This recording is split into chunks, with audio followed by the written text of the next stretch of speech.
सम्मान्य सभापति महोदय, 23 सितंबर को हम रामधारी सिंह दिनकर जी की जन्म जयंती के रूप में मनाते हैं।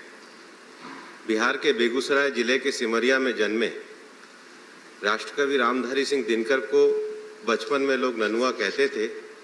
उनकी पढ़ने की इच्छा को देखते हुए उनके भाइयों ने पढ़ाई रोककर उन्हें पढ़ाया और मैट्रिक करने के बाद रामधारी सिंह जी ने पटना विश्वविद्यालय से बीए किया। उन्होंने कुछ समय के लिए नौकरी करी, लेकिन मुजफ्फरपुर के एक कार्यक्रम में देशभक्त कवि माखनलाल चतुर्वेदी आए और उन्होंने अपने भाषण में कहा, हमारे राष्ट्रीय कवि जब चांदी के टुकड़े पर बिकते हो तो साहित्य में हम राष्ट्रीयता की बात कैसे कर सकते हैं। यह बात दिनकर जी के हृदय को बेध गई और उन्होंने बिना देर किए उस समय सरकारी नौकरी को छोड़ दिया। बेगूसराय से निकलने वाली पत्रिका प्रकाश में सबसे पहले उनकी रचनाएं छपनी शुरू हुई। एक रोज बाद पत्रिका के संपादक ने कहा कि आप प्रकाश के मुख्य स्रोत हैं, तो उन्होंने सोचा प्रकाश का स्रोत तो सूर्य होता है और इस सोच से प्रेरित होकर अपने नाम के साथ सूर्य का पर्यायवाची दिनकर लगाना शुरू किया। दिनकर जी द्वंद्व के कवि माने जाते थे। उनकी कविताओं में युद्ध और शांति को लेकर गहन द्वंद्व और विमर्श मिलता है और उनकी राय बिना किसी लाग लपेट के एकदम स्पष्ट होती थी।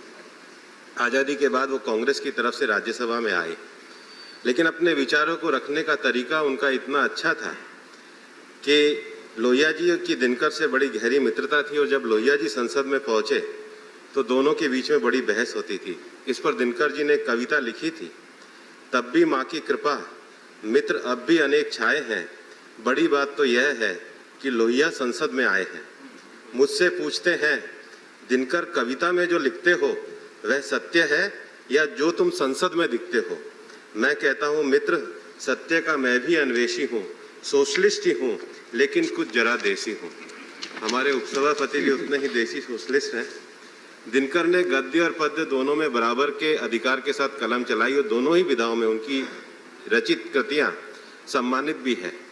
आज़ादी के बाद लिखे उनके शोध ग्रंथ संस्कृति के 4 अध्याय के लिए उन्हें साहित्य अकादमी से सम्मानित किया गया, तो वही महाकाव्य उर्वशी के लिए प्रतिष्ठित ज्ञानपीठ सम्मान उन्हें मिला। भारत सरकार की तरफ से उन्हें पद्म भूषण सम्मान से विभूषित किया। 1999 में भारत सरकार ने उन पर डाक टिकट भी जारी किया। महोदय, मेरा आपके माध्यम से एक निवेदन है कि भारतीय संसद का पुस्तकालय देश का सबसे बड़ा पुस्तकालय है।